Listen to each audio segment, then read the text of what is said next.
Hello guys, welcome और welcome back to Aastha study V channel. आज हम पढ़ेंगे BCHAT 141 का जो हम पढ़ रहे थे उसे कंटिन्यू करेंगे। So let's start. So hello guys, अब हम नेक्स्ट अपना कंटिन्यू करेंगे BCHAT 141 का एफिशिएंसी ऑफ द टेक्निक पढ़ेंगे। ठीक है, paper chromatography is not only simple and easy to perform but is also efficient in separating the components of a mixture or in obtaining the pure compound from the impure sample. ठीक है, for obtaining pure components of a mixture or for getting a pure compound from its impure sample, quantitative paper chromatography. कौन सी chromatography होती है? ये होती है quantitative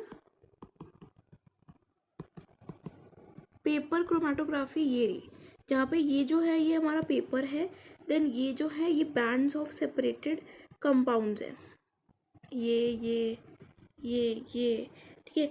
और ये जो है, ये जो सारा है ये हमारा सॉल्वेंट है। तो ये है क्वांटिटेटिव पेपर क्रोमेटोग्राफी, जिसके अंदर हम जो शीट यूज़ करते हैं वो 30 सेंटीमीटर इंटू 30 सेंटीमीटर होती है, 30 सेंटीमीटर होती है। एंड जो आगे चलते हैं, जो ये बोल रहे हैं, the paper is then kept in development chamber में रखा जाता है, is then allowed to rise by the mobile phase, is then allowed to rise by capillary action over the spots of sample. Then separated components जो होते हैं, separated components appear as bands at different heights on the paper. देखो ये एक paper है, separated components, ऐसे components ना बन जाते हैं, और देखो ये डिफरेंट हाइट पे हैं, सब के सब डिफरेंट हाइट पे हैं, है ना, सब के सब डिफरेंट हाइट पे हैं। और ये एक पेपर में ऐसे फॉर्म हो जाते हैं। The relevant portions of the paper are cut for obtaining different components in pure form. Each of the component is then separately extracted from the paper by dissolving it in a suitable solvent. The removal of the mobile phase और the solvent yield the pure compounds. The technique of paper chromatography has been efficiently used for the quantitative analysis of several types of naturally occurring synthetically obtained reaction mixtures. ठीक है भाई, ये बहुत इसकी application है। क्या है इसकी एप्लीकेशन क्या होता है कि वो चीज़ कहाँ यूज़ हो रही है, वो चीज़ कहाँ यूज़ हो रही है उसको हम कहते हैं एप्लीकेशन। तो technique of paper chromatography has been efficiently used for the qualitative analysis of several types of naturally occurring and synthetically obtained reaction mixtures. The separation can be effectively carried out and the identification of different components can be done by putting the spots of known standard samples along with the sample to be tested. ठीक है, तो क्या करना है, separation जो है effectively carry out होता है, आइडेंटिफिकेशन जो होती है डिफरेंट कंपोनेंट्स की, जो उनको आइडेंटिफाई करना है, हम अलग अलग कंपोनेंट्स को कैसे कर सकते हैं, तो उनके जो स्पॉट्स हैं वो नॉन स्टैंडर्ड सैम्पल्स पे हम टेस्टिंग के लिए लगा सकते हैं। The spots of the same compound whether present in a mixture and a pure sample will appear at the same level on the paper after the separation has occurred. Hence, the components of the sample can be correlated with standard compounds. तो जो components होते हैं sample के वो किससे correlate होते हैं, standard compounds से। ठीक है, आगे चलते हैं। Paper chromatography is very efficient technique. It can be used to separate very closely related compounds such as isomers. Isomers पता है क्या होते हैं? Isomers जिनका ना बहुत ऐसी चीज़ें ना, आइजो मतलब सेम, जिनकी चीज़ें सेम हो भाई उनको आइजोमर्स कहते हैं। तो आइजोमर्स को सेपरेट कर रहे हैं भाई, तो बहुत क्लोजली रिलेटेड चीज़ों को सेपरेट कर पा रहे। पेपर क्रोमेटोग्राफी इतनी एफिशिएंट होती है, सोचो। और homologues and species with different valency और ऑक्सीडेशन स्टेट, मतलब ये सोचो कितनी बड़ी बात है। देन इसके कुछ एग्जांपल्स देखते हैं हम। Some examples of separation using paper chromatography are as follows. Identification of metal ions such as Ni2+, CO3+ and Zn2+ and Mn2+। ठीक है, then separation of mixture of pesticides containing heptachlor, BHC, aldrin etcetera into pure component, मतलब इनको अपने pure components में निकाल देते हैं। Checking of foods and drinks for adulterants using the standard samples of pure components and adulterants. तो एक बार आप ये देख लो, सारे पॉइंट्स बहुत इंपॉर्टेंट है, मतलब इसके एग्जांपल्स हैं, आप याद रखना चाहो याद रख सकते हो अपने किसी भी वे में। ठीक है, आगे चलते हैं। Mechanism of separation. अब हम मैकेनिज्म ऑफ सेपरेशन पे आ गए हैं। In the beginning of the section we have mention that cellulose paper is used as solid support in paper chromatography and mobile phases suitable solvent which passes over the sample carrying along with it the different components of the sample to different extents. But how does it happen? Which mechanism is operating in such a separation? Let us find out. मतलब हमने जब पहले इस block में क्या पढ़ा था कि एक ये पेपर है, हमने क्या किया, ये पेपर के ऊपर हमने ऐसे जो एक हमने मोबाइल फेस भेज दिया और वो मोबाइल फेस क्या कर रहा है, वो सैम्पल के ऊपर, इस सैम्पल है जो इसके ऊपर पास ऑन हो रहा है, और जैसे ही वो पास ऑन हो रहा है तो डिफरेंट कंपोनेंट्स जो हैं वो डिफरेंट एक्सटेंट पे हमको मिल जाते हैं। पर ये चीज़ हुई कैसे, इसके पीछे का मेथड क्या है, इसके पीछे का मेथड क्या है, इसके पीछे का मैकेनिज्म क्या है, कुछ तो है, वो ही हमको समझना है आपकी क्या है। ये बहुत इंपॉर्टेंट है, ये आ सकता है, तो ध्यान रखना। आगे चलते हैं। So far, we have not deliberated upon the water present in the cellulose paper, but this has the actual role in deciding the mechanism of separation. मतलब अभी तक हमने ये नहीं बताया था कि जो सेलुलोस पेपर है उसके अंदर तो वाटर भी प्रेजेंट है, मतलब उसके अंदर H2O वाटर भी प्रेजेंट है। भाई क्यों नहीं बताया? अब हम आपको बताते हैं क्यों, और इसका एक्चुअल रोल क्या है हम ये भी बताते हैं। इसका एक्चुअल रोल है deciding the mechanism of separation, और यही तो डिसाइड करता है मैकेनिज्म ऑफ सेपरेशन। मैकेनिज्म किस चीज़ का, सेपरेशन का, यही तो डिफाइन करता है कि सेलुलोस के अंदर, सेलुलोस पेपर के अंदर कितना वाटर प्रेजेंट है। ठीक है, तो आगे चलते हैं। In fact it is this water which is acting as the stationary phase. तो इनफैक्ट ये भाई, ये जो सेलुलस पेपर जो हमने स्टेशनरी फेज बोला था जिसको, इसके अंदर जो वाटर है वही एक्चुअली एक्ट कर रहा है किस तरह से, स्टेशनरी फेज की तरफ से। तो बहुत बड़ी बात है। तो mobile phase is also a liquid, mobile phase भी तो लिक्विड ही है। Thus the components of mixture will be separated between two liquid phases and hence paper chromatography is called liquid chromatography. Okay, तो अब ये कह रहे हैं कि जब हमने बोला कि आपको हमने एक सेलुलोस पेपर दिया, बट अगर हम कह रहे हैं कि अगर उस सेलुलोस पेपर के अंदर जो H2O मतलब वाटर प्रेजेंट है उस सेलुलोस पेपर के अंदर, तो वो जो है वही तो एक्ट कर रहा है कैसे, स्टेशनरी फेज की तरह से वही तो एक्ट कर रहा है। और कौन एक्ट कर रहा है स्टेशनरी फेज की तरफ से? वाटर ही तो एक्ट कर रहा है जो इस सेलुलोस पेपर में प्रेजेंट है कि नहीं? देन मैं ये कह रही हूँ कि अगर मैं ये कहती हूँ कि ये स्टेशनरी फेज वाटर है, तो मतलब ये तो एक सॉल्वेंट ही हुआ ना, ठीक है, एक लिक्विड ही हुआ ना। और वैसे ही हमें तो पता ही है कि मोबाइल फेज जो होता है वो लिक्विड ही होता है ना, यूजुअली लिक्विड ही होता है ना, मोस्ट ऑफ द केसेस में, ऑलमोस्ट ऑल केसेस में लिक्विड ही होता है। तो मैं क्या कह रही हूँ कि जब अगर ये लिक्विड है और ये भी लिक्विड है, तो क्या मैं इसको लिक्विड क्रोमेटोग्राफी कह सकती हूँ?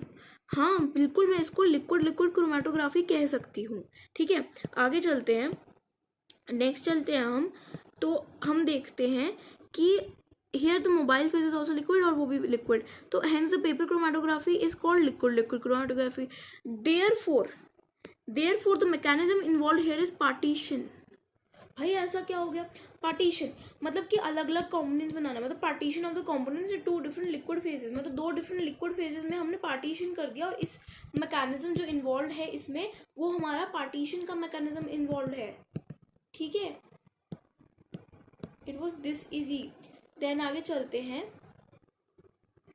ये पढ़ते हैं। Every time the mobile phase moves, जिस टाइम द मोबाइल फेज जो है हमारा, जो मोबाइल फेज है वो हमारा मूव कर रहा है, there is an equilibrium between the two liquid phases. तब एक इक्विलिब्रियम बन रहा है, इक्विलिब्रियम बन रहा है किसके बीच में? दो लिक्विड फेजेस के बीच में। कौन से दो लिक्विड फेजेस के बीच में?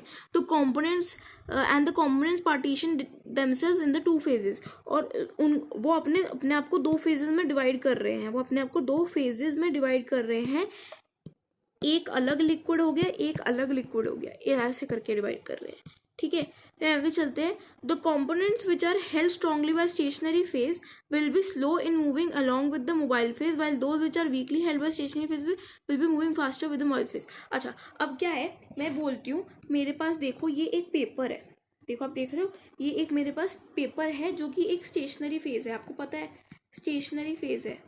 ठीक है, स्टेशनरी फेज है। अब मैं बोलती हूँ कि मैंने इसके ऊपर क्या किया, मैंने इसके ऊपर एक अपना मोबाइल फेस दौड़ाया, मैंने अपने मोबाइल फेस दौड़ा दिया, इसके ऊपर दौड़ा दिया। अब क्या हुआ कि कुछ कंपोनेंट्स जो होंगे ना मोबाइल फेस में से, कुछ कंपोनेंट्स हमारे जो हैं वो इधर इधर तक ही रह जाएंगे, देखो ऐसे, और कुछ कंपोनेंट्स बहुत आगे चले जाएंगे, बहुत आगे पहुंच जाएंगे। इसका मतलब क्या हुआ, जो कुछ नीचे नीचे तक ही रह गए ना, उन कंपोनेंट्स का क्या है कि वो कंपोनेंट्स जो है वो स्ट्रांगली बाइंड कर रहे हैं, मतलब स्ट्रांगली जुड़े हुए हैं, अच्छे से जोरदार तरीके से जुड़े हुए हैं। किसके साथ, जो ये स्टेशनरी फेज है उसके साथ, और जो मोबाइल फेज और जो वीकली जुड़े हुए हैं, मतलब बहुत कम तरीके से जुड़े हुए हैं और मोबाइल फेज के साथ, वो आगे तक दौड़ गए, देखो इनकी दौड़ आगे तक हो गई है ना। तो अभी यही बात बोली गई है यहाँ पे, ठीक है। Thus the different components of the mixture will move with different rates along with the mobile phase. तो जो डिफरेंट कॉम्पोनेंट्स है मिक्सचर के वो डिफरेंट रेट्स पे मूव करेंगे along with the mobile phase. This eventually leads to this separation in due to course of time, और time के साथ साथ यही इनका सेपरेशन कराते हैं। However, this simple mechanism of partitioning is not taken as the only mode of separation in paper chromatography। इसको हम कह सकते हैं कि एक मोड है, बट एक खाली यही एक मोड नहीं है, और भी तरीके होते हैं। It is now believe that hydrogen bonding, interaction between solutes and cellulose support also play an important role in separation. मतलब हाइड्रोजन बॉन्डिंग जो हो रहा है, अगर कोई हाइड्रोजन बॉन्ड करके बैठा है, कोई मॉलिक्यूल है, ठीक है, एक ये मॉलिक्यूल है, एक ये मॉलिक्यूल है, ये हाइड्रोजन बॉन्ड करके बैठे हैं, तो ये तो भाई एकदम चिपक जाएंगे ना। किसके साथ चिपक जाएंगे, एकदम स्टेशनरी फेज के साथ चिपक जाएंगे और आगे तक नहीं बढ़ेंगे। लेकिन अगर कोई हाइड्रोजन बॉन्डिंग में नहीं है तो वो बहुत आगे तक भाग जाएगा कि नहीं भागेगा, ठीक है। तो आगे चलते हैं हम। अब मैं आपको आगे बताती हूँ कि हाँ, हम ये पढ़ रहे थे interaction between solutes and cellular support. तो कैसे सॉल्यूट जो है और सेलुलर सपोर्ट क्या है, जो हमारा स्टेशनरी फेज है, उसके बीच में जो इंटरेक्शन है वो भी बताता है कि सेपरेशन कैसे हो रही है। ये दोनों भी इंपॉर्टेंट रोल होते हैं सेपरेशन में, ठीक है। It is also possible to use modified cellulose papers. अच्छा, अब क्या है, अब हम सेलुलस पेपर की बात करते हैं, तो हम मॉडिफाइड सेलुलस पेपर भी यूज़ कर सकते हैं, मॉडिफाई भी कर सकते हैं अपने सेलुलस पेपर को। Very nice.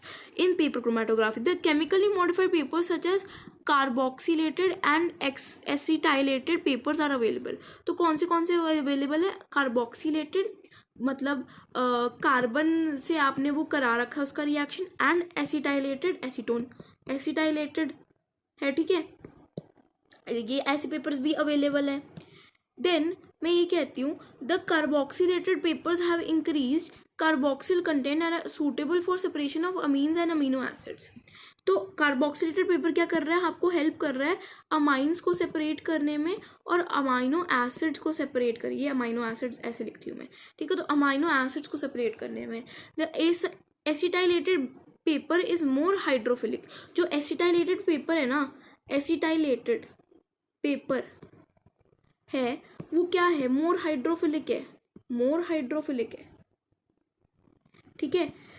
एंड और क्या बात है कि and can be used for reverse phase chromatography. अच्छा, अब वो पूछेंगे आपको रिवर्स फेज क्रोमेटोग्राफी में कैसा मॉडिफाइड पेपर आप यूज कर सकते हो, एसिटाइलेटेड पेपर यूज कर सकते हो, ठीक है। The paper to be used in paper chromatography can also be loaded with cation और anion exchanger resins. In such case the mechanism of separation would be via exchange of ions, ठीक है। It is also possible to use papers impregnated with silica और alumina, in which case the mechanism of separation would involve adsorption of the components of the mixture on the paper to different extents leading to their separation, ठीक है। ये देखो दोनों points important है, हम इसका भी पढ़ेंगे, एक्सचेंज ऑफ आयंस का भी पढ़ेंगे कि क्या होता है ये एक्चुअली ना। आप कैटायन या अनायन से भर दो, कैटायन या अनायन से भर दो आप, तो वो भी होता है। उसके अलावा ये जो चीज़ है ये है कि आप उनको सिलिका या एल्यूमिना से भर दो, ठीक है, ऐसा भी कर देते हैं हम, तो उससे भी भर सकते हो, उससे भी बेसिस पे सेपरेशन हो जाती है। उसके अलावा हाइड्रोफिलिक पेपर्स क्या होते हैं, हाइड्रोफिलिक पेपर्स होते हैं obtain bye treatment with methanol, glycerol and glycol etcetera. तो किससे ट्रीट करो, अगर आप मेथनॉल से ट्रीट कर रहे हो तो आप ऐसे क्या बोलोगे, हाइड्रोफिलिक पेपर बोल दिया, ग्लिसरॉल से ट्रीट कर रहे हो और ग्लाइकोल से ट्रीट कर रहे हो, तो ये हाइड्रोफिलिक का मतलब क्या होता है, अगर किसी को नहीं पता मैं बता देती हूँ कि हाइड्रोफिलिक का मतलब होता क्या है एक्चुअली में। सॉरी, हाइड्रोफिलिक का मतलब होता है, देखो हाइड्रो मतलब वाटर, वाटर H2O, ये तो पता है आपको, है ना। और फिलिक का मतलब होता है प्यार करना, प्यार, ठीक है। तो हाइड्रोफिलिक मतलब कि पानी से प्यार, मतलब कि जो पानी से प्यार करते हैं, ऐसे जो पानी से प्यार करते हैं ऐसे जो कुछ कंपाउंड्स या एलिमेंट्स हैं, जैसे कि ये कंपाउंड मेथनॉल, ग्लिसरॉल, ग्लाइकॉल, इन सबको हम ट्रीटमेंट इससे करते हैं, ठीक है। देन आगे चलते हैं, SAQ2, what are the modified cellulose papers, give examples. अच्छा, मॉडिफाइड सेलुलोज पेपर्स अभी हमने पढ़े थे, वो आप इसका आंसर खुद करिए, ठीक है। What is the general mechanism of separation in paper chromatography, paper chromatography है, उसके जनरल मैकेनिज्म ऑफ सेपरेशन क्या है ये भी देख लो आप, ठीक है। And how does it get modified in case of papers impregnated with silica gel, और ये कैसे मॉडिफाई होता है कि पेपर के साथ जो इम्प्रेग्नेटेड है किसके साथ, सिलिका जेल के साथ, ठीक है। ये भी देख सकते हो, ये जस्ट अभी हमने पढ़ा। देन डेवलपमेंट ऑफ क्रोमेटोग्राम्स, ठीक है। अब हम पढ़ेंगे कि क्रोमेटोग्राम्स क्या होते हैं। जो हम चीज़ यूज़ करते हैं ना क्रोमेटोग्राफी में, उसको हम कहते हैं क्रोमेटोग्राम्स। जो चीज़ हम यूज़ करते हैं क्रोमेटोग्राफी में, उसको हम कहते हैं क्रोमेटोग्राम्स, ठीक है। अब हम इसकी डेवलपमेंट के बारे में स्टडी करेंगे। We have discuss about the ascending, descending and circulating and circular forms of paper chromatography. Whatever we choose from these, before starting the separation using paper chromatography, the general procedure involves the saturation of development tank with vapors of the solvent use। तो पहले हमें saturation करना होगा भाई vapours के साथ उस development tank में। The development tank containing mobile phase is covered with lid और कवर, लिड और कवर के साथ कवर कर देते हैं। And kept undisturbed for some time to allow the vapors of the mobile phase to saturate the sac। तो vapour क्या होते हैं, मोबाइल फेस के वो सैचुरेट कर देते हैं जो हमारा टैंक होता है उसको। ये बहुत इंपॉर्टेंट चीज़ होती है ऐसा करना, ठीक है। आगे देखते हैं, हम इसके बारे में पढ़ते हैं आगे, डेवलपमेंट ऑफ क्रोमेटोग्राम्स के बारे में। अच्छा, मैं आपको क्रोमेटोग्राम के बारे में अच्छे से एक चीज़ बता देती हूँ कि क्रोमेटोग्राम होता क्या है, ठीक है। क्रोमेटोग्राम होता है, देखो मैं आपको लिख के बता देती हूँ, क्रोमेटोग्राम क्या होता है। ये विजिबल रिकॉर्ड होता है किस तरफ का, एक ग्राफ होता है, विजिबल रिकॉर्ड कह लो, कुछ कह लो। तो ये एक ग्राफ होता है, किस चीज़ का ग्राफ होता है, जो शो करता है रिजल्ट किस चीज़ का, सेपरेशन का, कंपोनेंट्स का एक मिक्सचर में। जैसे मैंने कोई मिक्सचर डाला यहाँ पे और सेपरेशन होगी, तो ये क्रोमेटोग्राम जो है ये शो करता है, एक विजिबल रिकॉर्ड होता है, ये ग्राफ होता है जो शो करता है हमें इसकी क्रोमेटोग्राफी की टेक्निक के बारे में, ठीक है। आगे चलते हैं हम। The substance to be analyse is dissolve in a suitable solvent in a spot on the paper. तो हमने पूरा एक एक्सपेरिमेंट करके देखा और फिर हमने उसकी चीज़ें डिफाइन की, ठीक है। फिर अब हम बात करते हैं the components present in substance are then carried along by the mobile phase, ठीक है। Their rates of movement will be different as their interaction with the stationary mobile phase will be different. तो rates depend करेंगे कि कौन अगर ज़्यादा bind कर रहा है उसका कम रेट होगा, कोई कम बाइंड कर रहा है उसका ज़्यादा रेट होगा, ठीक है। देन आगे चलते हैं। Here it is also important to note that the nature of the solvent used as the mobile phase has an important role in development of paper chromatogram। तो अच्छा, अब मैं एक बात बताती हूँ कि एक इम्पॉर्टेंट नोट ये है कि नेचर ऑफ सॉल्वेंट जो हमने यूज़ किया मोबाइल फेज में जो हमने नेचर ऑफ सॉल्वेंट यूज़ किया है, ठीक है, वो क्या होता है, इम्पॉर्टेंट रोल प्ले करता है किस चीज़ में, पेपर क्रोमेटोग्राम के डेवलपमेंट में। पेपर क्रोमेटोग्राम जो होता है उसके डेवलपमेंट में बहुत इंपॉर्टेंट होता है, देखो यहाँ पे लिखा हुआ है। देन आगे चलते हैं। द सॉल्वेंट और the mobile phase should be pure. तो प्योर होना चाहिए सॉल्वेंट या मोबाइल फेज जो होता है, ठीक है। फ्री फ्रॉम इम्प्योरिटीज होना चाहिए और ड्राई होना चाहिए। The following other criteria should be followed while choosing the mobile face. तो मोबाइल फेस चूज करने के लिए भी आपको कुछ क्राइटेरिया पता होना चाहिए।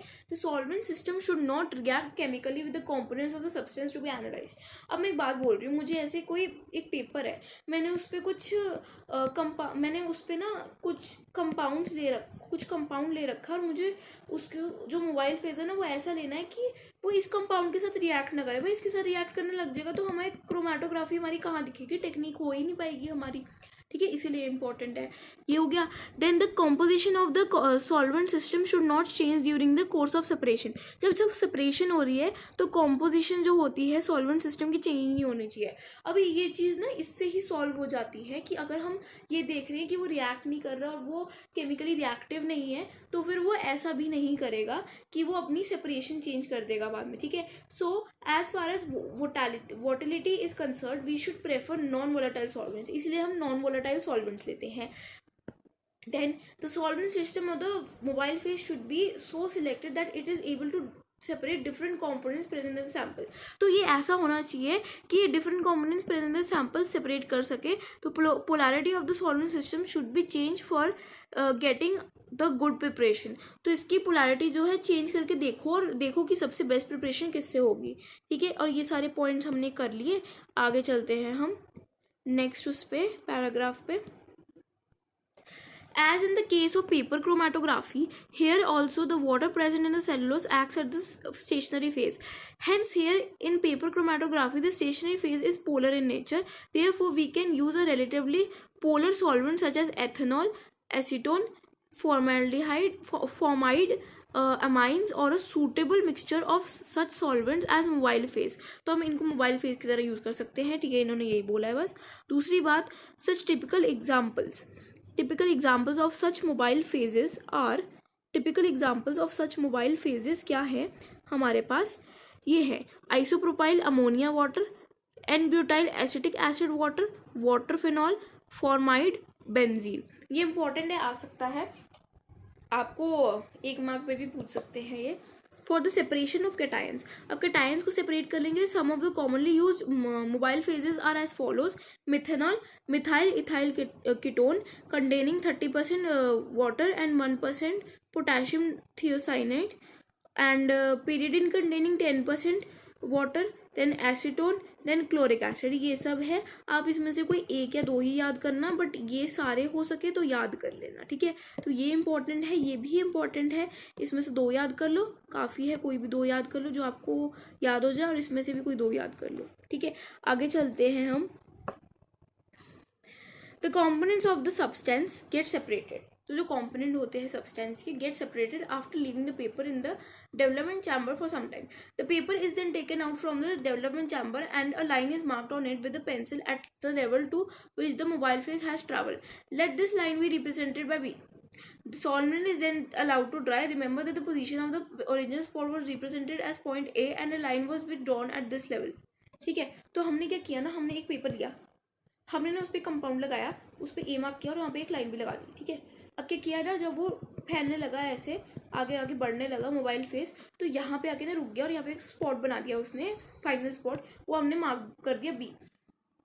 जब वो ड्राई हो गया तो हमने उसको एनालाइज करना शुरू कर दिया, बस ये चीज़ है, ठीक है। आगे चलते हैं। If the separated components of the mixture are coloured their spots will be clearly visible on the paper. See figure number 5.6। ये देखो, हमें बताया ये पेपर है, ये सॉल्वेंट फ्रंट है। सॉल्वेंट फ्रंट क्या होता है, जहाँ पे हमने लाइन मार्क की थी, ठीक है, मतलब जहाँ पे आपने कंपाउंड रखा था अपना। सेपरेटेड कंपोनेंट है, ठीक है, आपको दिख नहीं रहा होगा, ये बहुत लाइट है, देखो ये रहा, ये बहुत लाइट है, दिख नहीं रहा होगा, ये भी थोड़ा सा दिख नहीं रहा होगा, बहुत लाइट है, ये थोड़ा दिख रहा होगा आपको, ठीक है। तो ये separated component spots of sample है, ठीक है, आप ये देख सकते हो, ये क्रोमेटोग्राम है हमारा। देन आगे चलते हैं, एग्जाम्पल्स देखते हैं हम कुछ। Examples of some locating agents are as follows. Dimethyl glyoxime for Na, dithizone, potassium chromate, ammonium sulphide, iodine vapour for organic compound, starch solution, carbohydrates, ninhydrin solution for amino acids, ठीक है। इसमें से भी आपको एक दो याद कर लेना, ठीक है, ज़्यादा इंपॉर्टेंट नहीं है, ये इंपॉर्टेंट है पर इतना ज़्यादा इंपॉर्टेंट नहीं है, बट एक दो याद जरूर रखना ताकि अगर आप पूछे तो आपको आता हो।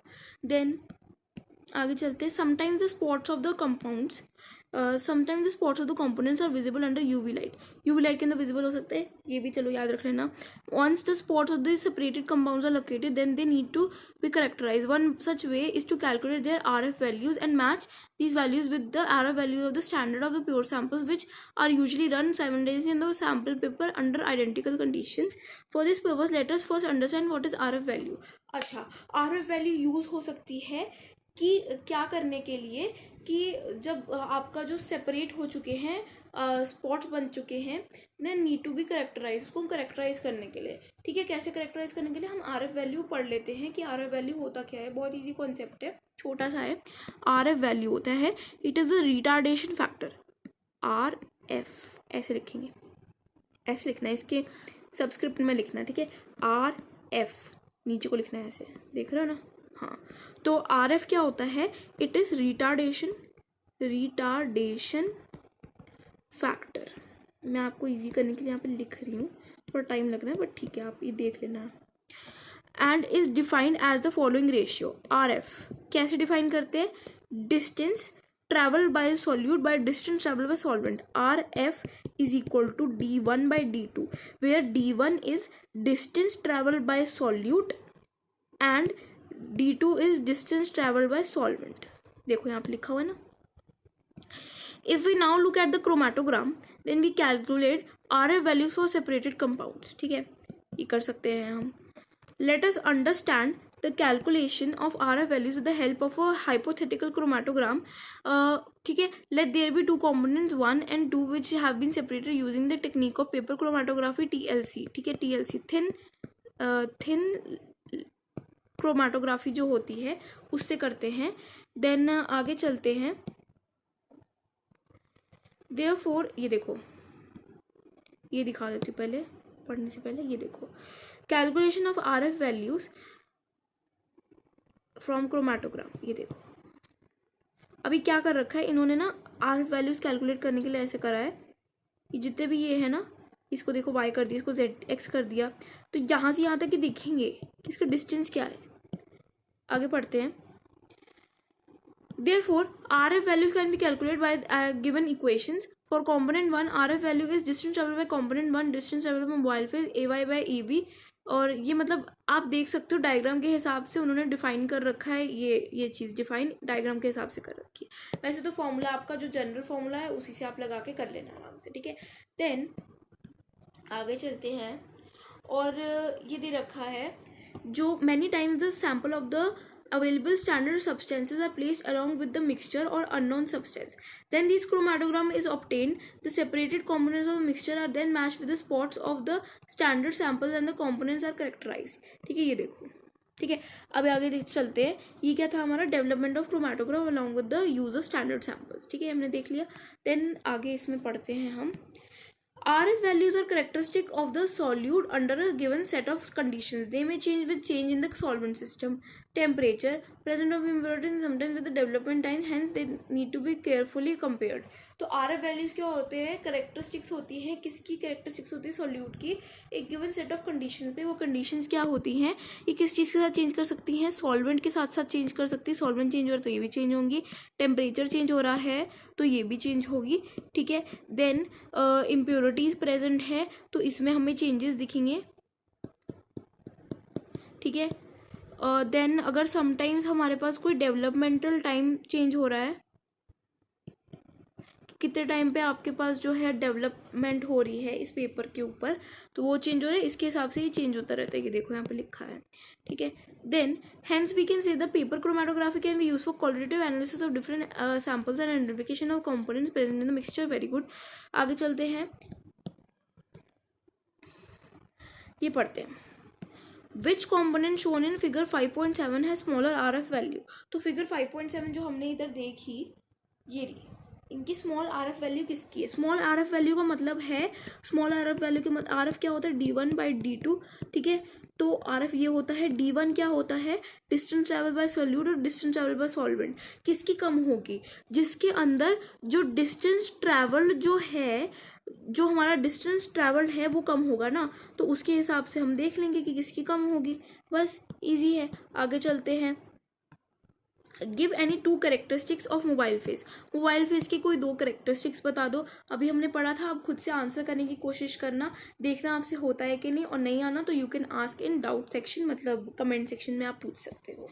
ठीक है, आगे चलते हैं, समरी फटाफट से देख लेते हैं, देन थोड़े टर्मिनल क्वेश्चंस पे हम देख लेंगे कि अगर हमने कुछ टॉपिक छूट गया तो वो कर लेंगे। Chromatographic techniques can be classified various stationary support, mobile phase और मैकेनिज्म। ठीक है, ये हम पढ़ चुके हैं।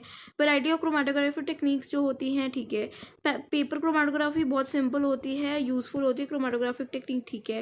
Various modes of paper chromatographic techniques are available, ascending, descending and circular, ठीक है। असेंडिंग, डिसेंडिंग, सर्कुलर, याद है ना, पढ़ाया था, मस्त कॉन्सेप्ट है। ठीक है, ये सब हो गए। Then the mechanism of separation of using paper chromatography is mainly partition, ठीक है, याद रखना। However other variation that is absorption and ion exchange using the modified paper are also possible, ठीक है। The development chromatograms is an important skill and several aspects related to placement of spots of sample, use of suitable mobile phases and proper handling of chromatograph are to be taken care of to achieve the good separation of the components. The spots of the sample and reference substances should not dip into the solvent. हाँ, ये जो last line दे रखी है ना, ये बहुत important है। देखो देखो, समरी में एक लाइन निकल आई कि the spots of the sample and the reference substances should not dip in the solvent. अच्छा, जैसे कि हमने ये रखा, मैंने ये सॉल्वेंट लिया, ठीक है। अब ये मेरा सॉल्वेंट है, ये मेरा क्रोमाटोग्राम का पेपर है, ठीक है। अब मैंने क्या किया कि इसके अंदर मैंने सॉल्वेंट डाल रखा है। अब मैं यहाँ पे कोई कंपाउंड लगा रही हूँ, ठीक है, तो ये चीज़ ना, इस लाइन को जो यहाँ तक जो सॉल्वेंट भरा हुआ है, इसको टच नहीं होना चाहिए। ये बिल्कुल सही डायग्राम है। लेकिन अगर मैं ऐसा बोलूँ कि यहाँ पे एक स्पॉट है और बिल्कुल यहाँ पे जो है ना सॉल्वेंट है, मतलब यार ये तो इसको टच हो रहा है ना, तो ये गलत हो गया। तो यही ये बोल रहा है कि ऐसा नहीं होना चाहिए, ठीक है। देन हम आगे चलते हैं नेक्स्ट पॉइंट पे, वो है the R F values are characteristics of substances but several factors may affect this value, ठीक है। हमने फैक्टर्स पढ़ लिए थे। टर्मिनल क्वेश्चंस देख लेते हैं, 3 ही टर्मिनल क्वेश्चंस है।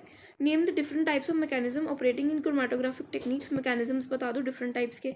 देखो मैंने आपको पढ़ाया था, ये क्वेश्चन आ गया, आपको बोला था। What are the polarities are 2 phases in reverse phase chromatography. Polarities क्या होती है रिवर्स फेज क्रोमाटोग्राफी में? याद करो, वीडियो को पॉज करो और सोच के देखो। रिवर्स फेज क्रोमाटोग्राफी में मैंने आपको क्या पढ़ाया था कि देखो, अब मैं बताती हूँ आपको कि जो रिवर्स फेज क्रोमाटोग्राफी है उसके अंदर जो आपका ये स्टेशनरी फेज है ये आपका नॉन पोलर हो जाता है, और जो आपका ये मोबाइल फेज है ये आपका पोलर हो जाता है, ठीक है। Then differentiate between ascending and descending modes of paper chromatography. ये तो सबसे इजी है, ये तो सबको पता होगा, जो मैंने अभी कराया था। असेंडिंग डिसेंडिंग, ये होगा असेंडिंग जो ऊपर को जा रहा है अपवर्ड मूवमेंट, और डिसेंडिंग जो नीचे को आ रहा है लोअर मूवमेंट, ठीक है। Thank you guys.